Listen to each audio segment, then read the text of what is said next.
Buenas tardes, profesor y compañeros todos. En esta oportunidad a mi grupo le tocó exponer el tema de organización de las células y niveles de organización del sistema humano. Los integrantes de nuestro grupo son Diego Condoriale, Delia Ucedo Romero, Erika Choquegonza Aro y quien les habla, Orieli Mamani Cervantes. Organización celular. La célula es la unidad morfológica y funcional que compone a todo ser vivo. Estas unidades morfológicas se dividen en dos grandes grupos, según su estructura, las células procariotas y las células eucariotas, o también llamadas procariontes o eucariontes.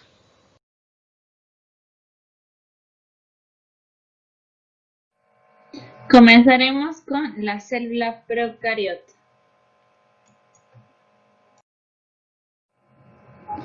Definición. Las células procariotas son aquellas que no tienen núcleo diferenciado, de manera que su ADN se encuentra localizado en el citoplasma, pero no encerrado en una cubierta membranosa, como ocurre con las células eucariotas. Algunas de sus características generales son: pertenece al reino Moneras, son las más primitivas, son unicelulares, no poseen membrana nuclear, son células poco complejas y a veces presentan cápsula. Partes y funciones de una célula procariota. La célula procariota suele tener la siguiente estructura. Membrana plasmática. Es aquella frontera que divide el interior y el exterior de la célula. Pared celular. Es un rasgo compartido con vegetales y hongos. Consiste en una fibra resistente y rígida. Citoplasma. El interior mismo de la célula, es decir, una sustancia coloidal muy fina. Nucleoide. Sin llegar a ser un núcleo, sino una región muy dispersa. Es la parte del citoplasma en donde suele hallarse el material genético. Ribosomas. Un complejo de proteínas y piezas de ARN presentes en todas las células. Compartimiento procariotas.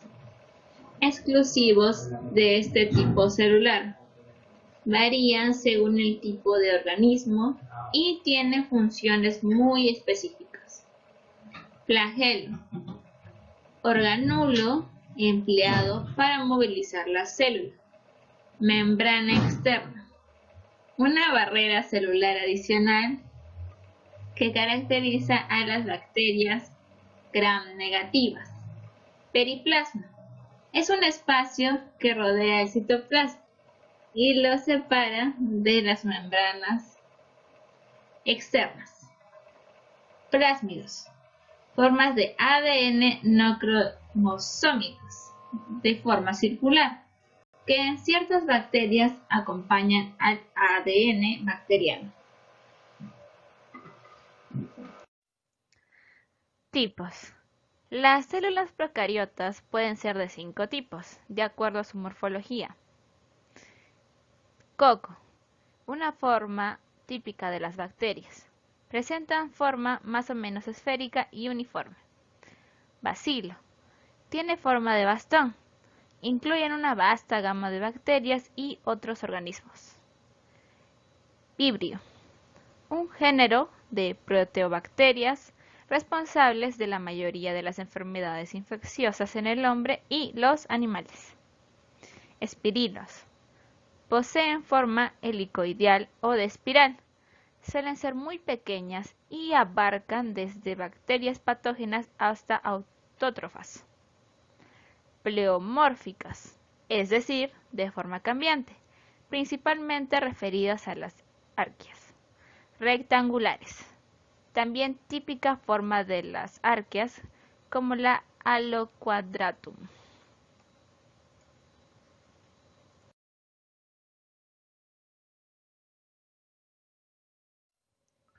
Buenas tardes, profesor y compañeros. Mi nombre es Diego Josué Condoriale y voy a exponer la célula eucariota. Ahora vamos a ver su definición. La célula eucariota es aquella que tiene un núcleo definido, en el cual se encuentra material genético, ADN, del organismo, protegida por el citoplasma y una membrana que constituye la envoltura celular. Ahora veamos la definición etimológica. La palabra eucariota es un neologismo formado de las raíces griegas eu, que significa bueno, carión, que significa nuez, y de ahí núcleo, y el sufijo tes, que significa agente. Ahora vamos a ver las características de la célula eucariota.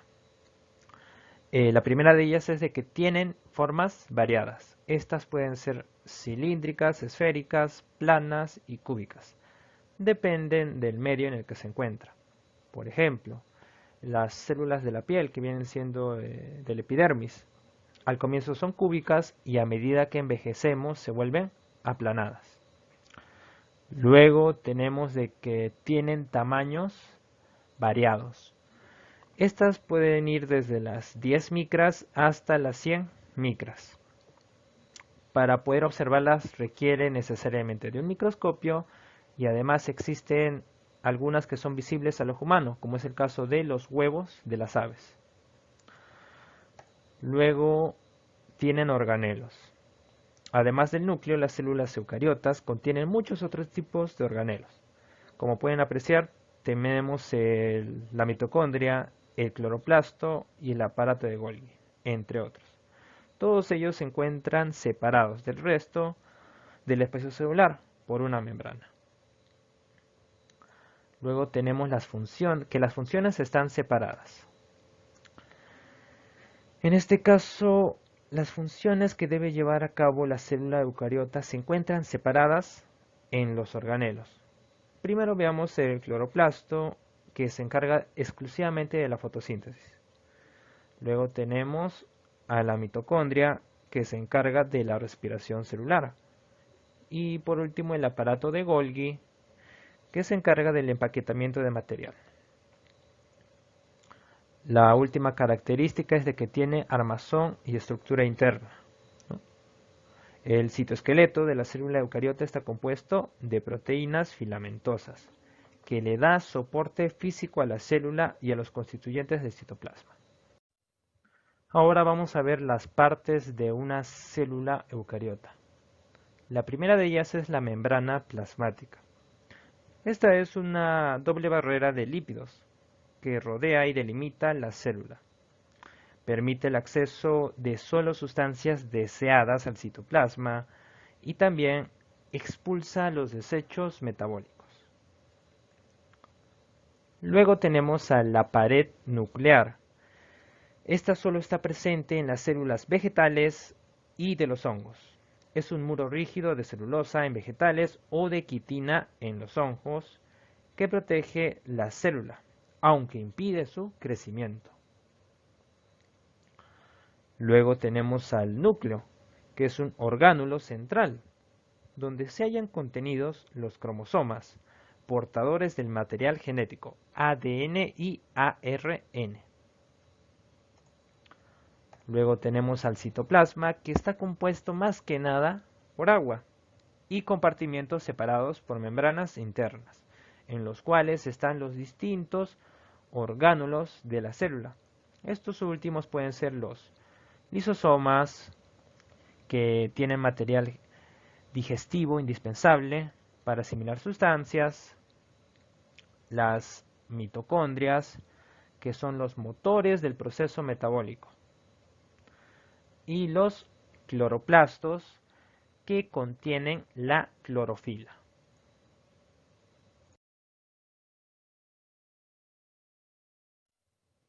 Bueno, ahora vamos a ver los tipos de células eucariotas.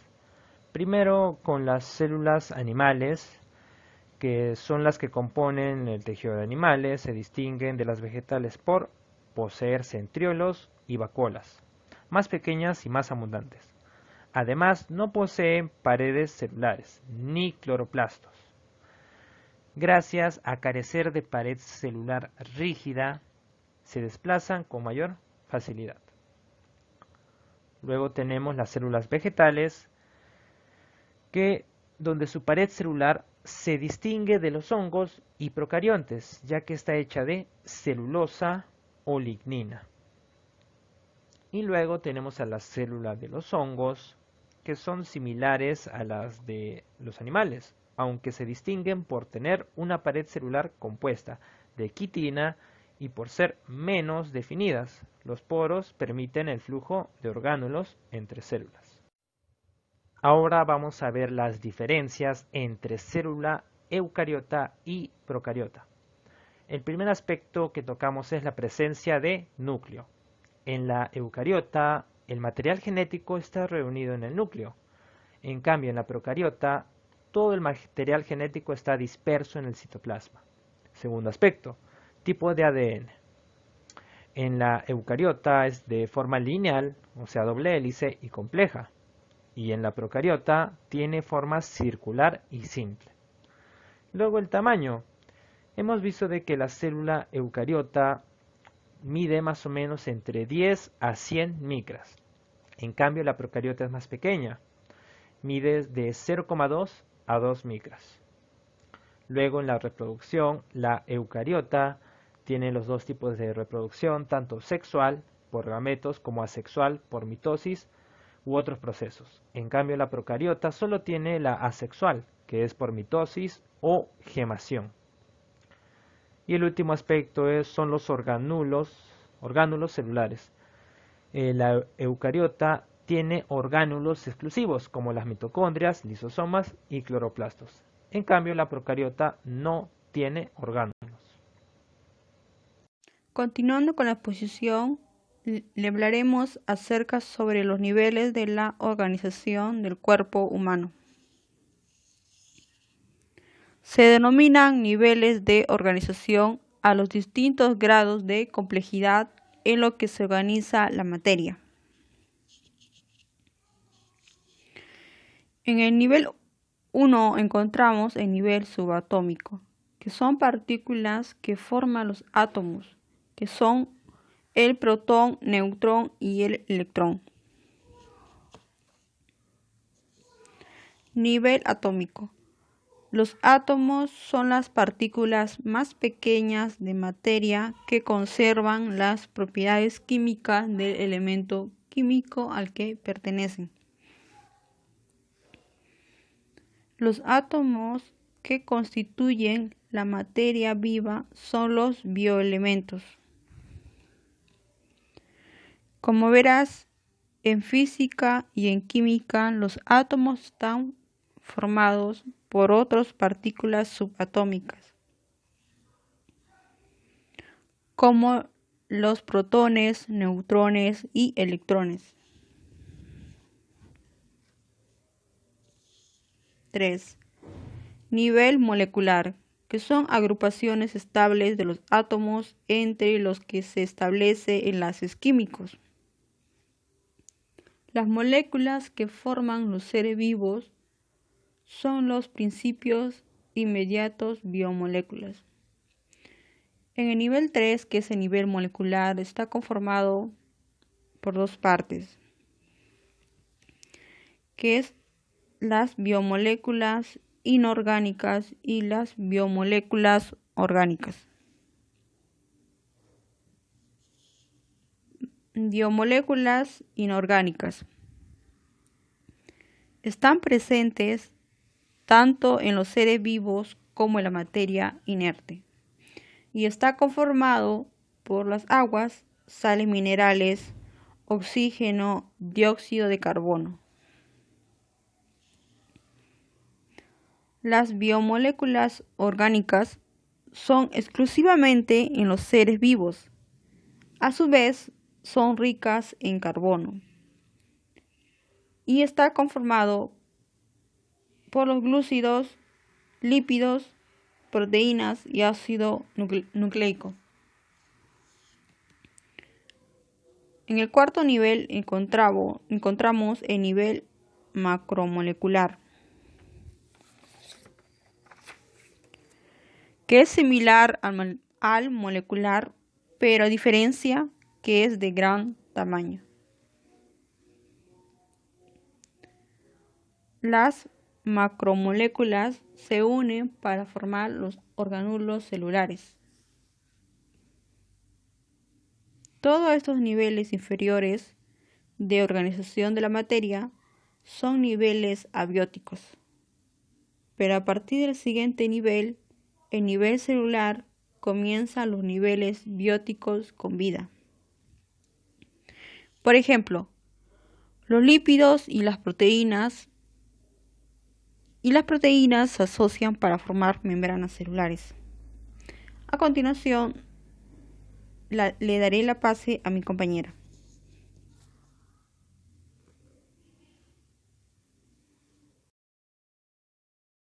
El celular. Podemos decir que son algunos organismos formados por una célula que llegan a este nivel de organización.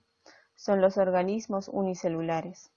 La célula es la unidad básica de todos los seres vivos. Las moléculas y macromoléculas se agrupan para formar orgánulos y células que son capaces de llevar a cabo las funciones vitales, como la nutrición, relación y reproducción.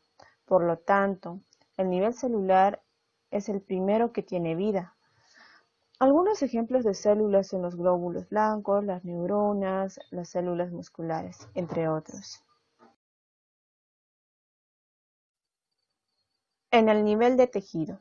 Un tejido se forma por la asociación de células especializadas que tienen la misma estructura y función. Por ejemplo, el tejido óseo, el tejido sanguíneo, el tejido muscular, etc. Entonces, podemos decir que los tejidos serían un conjunto de células con el mismo origen embriológico y con la misma función dentro de un organismo. Nivel de órgano. Varios tejidos se colaboran para realizar una determinada función. De esta manera, para formar los órganos del cuerpo humano. Por ejemplo, el corazón está conformado por tejidos epitelial, nervioso y muscular. Su función es bombear sangre, el riñón, el hígado, un hueso, los ovarios. Todo esto forma una determinada función que es parte del cuerpo humano.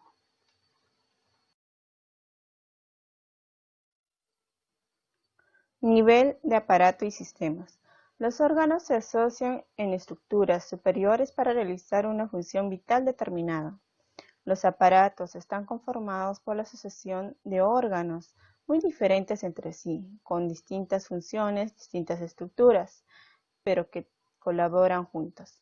Por ejemplo, el aparato digestivo está conformado por órganos muy diferentes como los dientes, lengua o hígado, pero todos trabajan de modo coordinado en la digestión de los alimentos y absorción de los nutrientes.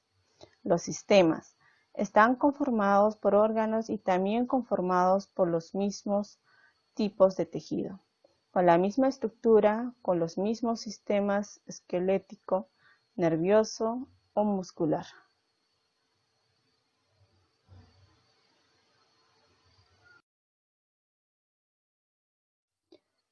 Finalmente tenemos lo que es el nivel de organismo, donde cada nivel de organización va conformando estructuras más complejas interaccionando con el resto hasta dar lugar al organismo, donde se integran todos los aparatos y sistemas que conforman el individuo pluricelular. El ser vivo es un conjunto, puede ser unicelular o de organización tricelular, a nivel de órganos o de organización sistemática. Entonces, podemos decir que un conjunto de células iguales forman un tejido y varios tejidos agrupados forman un órgano. Y finalmente, varios órganos formarían un sistema o aparato. Gracias.